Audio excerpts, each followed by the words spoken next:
ప్రస్తుతం కూటమి అధికారంలో ఉండడంతో కూటమి మొదటి నుంచి కూడా 3 ప్రాంతాలను అభివృద్ధి చేస్తామని చెప్పేసి చెబుతూ ఉంది. గతంలో వైఎస్ జగన్మోహన్ రెడ్డి 3 ప్రాంతాల్లో 3 రాజధానులు ఏర్పాటు చేసి 3 ప్రాంతాలను కూడా అభివృద్ధి చేస్తామని చెప్పేసి అనేక సందర్భాల్లో ప్రకటించారు.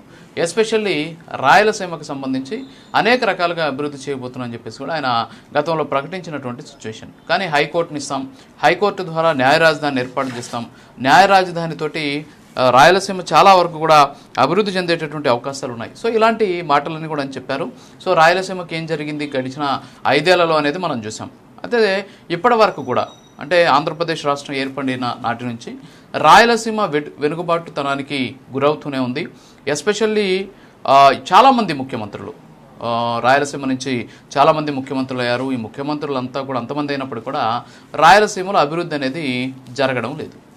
అయితే ఇప్పుడు రాయలసీమకు సంబంధించి ఏదైతే సీమకు సంబంధించి ప్రస్తుతానికి కూటమికి సీమ పైన ప్రేమ పెరుగుతూ ఉన్నటువంటి సిచ్యువేషన్ కనిపిస్తుంది. ఎందుకు సీమకి ప్రేమ పెరుగుతుంది అంటే అసలు చంద్రబాబు నాయుడు కావచ్చు, అంతేకాకుండా కూటమికి సంబంధించినటువంటి నాయకులు కావచ్చు. సో వీళ్ళంతా కూడా ప్రస్తుతానికి రాయలసీమ వైపు అభివృద్ధి చేయాలనేటటువంటి ఉద్దేశంతో ముందుకు వెళ్తూ ఉన్నటువంటి సిచ్యువేషన్ కనిపిస్తుంది. ఎస్పెషల్లీ ఇటీవల 6 సంబంధించినటువంటి ఈ ఒప్పందాలు చేసుకోవడం జరిగింది. SIPP ఒప్పందాలు సమావేశాలు అంటాం. ఇందులో వచ్చినటువంటి ప్రాజెక్టులు పెట్టుబడుల్లో ఎక్కువ శాతం రాయలసీమకి కేటాయిస్తూ కూడా నిర్ణయం తీసుకున్నటువంటి పరిస్థితి. ఇందులో ఎస్పెషల్లీ రాయలసీమకి ఎక్కువ శాతం ఈ పరిశ్రమలు కావచ్చు, అంతేకాకుండా నిధులు కావచ్చు, ఉద్యోగాలు కావచ్చు కేటాయిస్తూ నిర్ణయం తీసుకున్నటువంటి పరిస్థితి కనిపిస్తుంది. రాయలసీమకు వచ్చినటువంటి ఉద్యోగాల గురించి మనం కానీ మాట్లాడితే ఇప్పటి వరకు కూడా 6 SIPB సమావేశాలు జరిగాయి. ఇందులో మొత్తం 100% పరిశ్రమలు రాష్ట్రానికి వస్తే అందులో 43% పరిశ్రమలు అంటే సగానికి సగం వరకు కూడా రాయలసీమ ప్రాంతానికి కేటాయించారు. పెట్టుబడుల్లో 64% పెట్టుబడులు రాయలసీమకే వచ్చే విధంగా కూడా నిర్ణయం తీసుకున్న పరిస్థితి. అలాగే ఉద్యోగాల విషయానికి వస్తే 76% ఉద్యోగాలు అంటే ఆంధ్రప్రదేశ్ రాష్ట్రంలో 100 కంపెనీలు కానీ పెట్టుబడి పెట్టడానికి వస్తే అందులో 43 కంపెనీలు రాయలసీమలో ఏర్పాటయ్యేలాగా నిర్ణయం తీసుకున్నారు. అంతేకాకుండా 64% అంటే 1000 కోట్ల రూపాయల వరకు కూడా పెట్టుబడులు పెడితే ఆ 100 కంపెనీలు 640 కోట్ల రూపాయలను రాయలసీమలోనే పెట్టుబడి పెట్టే విధంగా కూడా నిర్ణయం తీసుకున్న పరిస్థితి.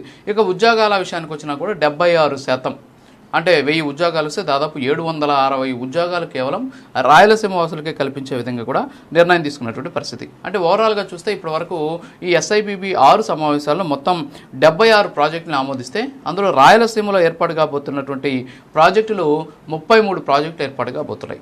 దీంతోపాటు పెట్టుబడుల విషయానికి వస్తే 4,95,000 కోట్ల రూపాయలు పెట్టుబడులు వచ్చాయి రాష్ట్ర వ్యాప్తంగా. అందులో ఒక్క రాయలసీమకు మాత్రమే 3,19,237 కోట్ల రూపాయలను రాయలసీమకే కేటాయించినటువంటి పరిస్థితి. ఇక ఉద్యోగాలకు సంబంధించి ఈ 76 ప్రాజెక్టులకు సంబంధించి రాష్ట్ర వ్యాప్తంగా 4,57,000 ఉద్యోగాలు వచ్చేటువంటి అవకాశాలు ఉంటాయి. ఆ ఉద్యోగాల్లో 3,50,573 ఉద్యోగాలు రాయలసీమకే వచ్చే విధంగా కూడా చర్యలు తీసుకున్నటువంటి సిచ్యువేషన్ కనిపిస్తుంది. సో ఓవరాల్గా మనం చూస్తే 3 వంతుల మందికి ఉద్యోగాల సీమలో ఉన్నటువంటి యువతకి ఇచ్చే విధంగా నిర్ణయం తీసుకున్నటువంటి సిచ్యువేషన్. సో ఎందుకని అకస్మాత్తుగా రాయలసీమ మీద కూటమికి ప్రేమ పుట్టుకొచ్చింది? ఇప్పటి వరకు కూడా చంద్రబాబు నాయుడు గతంలో కూడా ముఖ్యమంత్రి అయ్యారు. ముఖ్యమంత్రి అయినటువంటి సందర్భంలో కియా పరిశ్రమ తీసుకొచ్చారన్నారు. రాయలసీమలో డిజిటల్కి సంబంధించినటువంటి మొబైల్ మ్యానుఫ్యాక్చరింగ్ క్లస్టర్లు ఏర్పాటు చేశారు. అంతేకాకుండా అనేక రకాలైనటువంటి పరిశ్రమలు వచ్చాయి.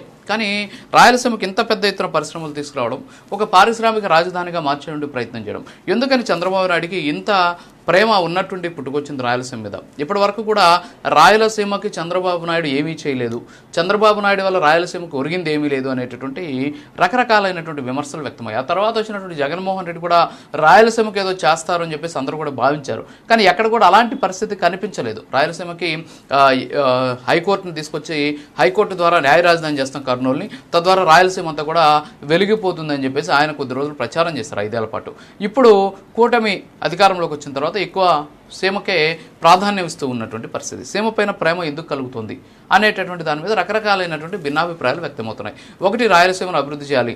ఎలాగో రాయలసీమ నుంచి ముఖ్యమంత్రి అయ్యాం, ఇప్పటివరకు ఏమీ చేయలేదు, కనీసం ఈ టర్మ్లో అయినా సరే రాయలసీమను అభివృద్ధి చేసేటువంటి ప్రయత్నం చేయాలి అనేటటువంటి ఆలోచన ఒకవైపు ఉంటే, మరోపక్క అదే రాయలసీమకు చెందినటువంటి జగన్మోహన్ రెడ్డిని రాజకీయంగా అనగదొక్కాలి అంటే రాయలసీమలో అభివృద్ధి చేసి చూపిస్తే రాయలసీమలో ఉన్నటువంటి ప్రజల్లో ఒక రకమైనటువంటి ఆలోచన రేకెత్తించాలి, సరికొత్తమైనటువంటి రాజకీయ నిర్ణయాల వైపు వాళ్ళని తీసుకురావాలి, రాజకీయ చైతన్యం కల్పించాలి అనేటటువంటి ఉద్దేశం కూడా ఉండి ఉండవచ్చు అని చెప్పేసి చెబుతున్నారు. సో ఏదైనప్పుడు కూడా ఈ పరిశ్రమలన్నీ వస్తే ఖచ్చితంగా రాయలసీమ అభివృద్ధి చెందేటువంటి అవకాశం ఉన్నాయి. అటువైపు అనంతపూర్ కావచ్చు, అలాగే కర్నూలు జిల్లాతో పాటు కడప జిల్లాలో కొన్ని ప్రాంతాలు, చిత్తూరు జిల్లాలో కొన్ని తాండాసు. సో ఈ ప్రాంతాల నుంచి భారీ ఎత్తున వలసలు వెళ్తూ ఉంటారు. కనీసం తినడానికి తిండి లేక ఊర్లో వదిలేసి వెళ్ళిపోయినటువంటి పరిస్థితి. ఇప్పటికి కూడా అక్కడికి వెళ్తే అనేక పల్లెలు కనీసం ఒక్కరంటే ఒక్కరు కూడా ఆ గ్రామాల్లో లేకుండా అందరూ కూడా వలస వెళ్ళిపోయినటువంటి పరిస్థితులు కనిపిస్తుంటాయి. సో ఆ వలసలు ఆగేటటువంటి అవకాశాలు ఉన్నాయి. ఈ కంపెనీలన్నీ కూడా సజావుగా సక్రమంగా అనుకున్న సమయానికి అక్కడ ఏర్పాటైతే, సో ఇవన్నీ కూడా ప్రస్తుతానికి మనకు లెక్కలు మాత్రమే. ఈ లెక్కలన్నీ కూడా వాస్తవ రూపం దాల్చాల్సినటువంటి అవసరం ఉంది. అలా వాస్తవ రూపం దాల్చితే ఖచ్చితంగా రాయలసీమ అభివృద్ధి చెందేందుకు అవకాశాలు ఉంటాయి.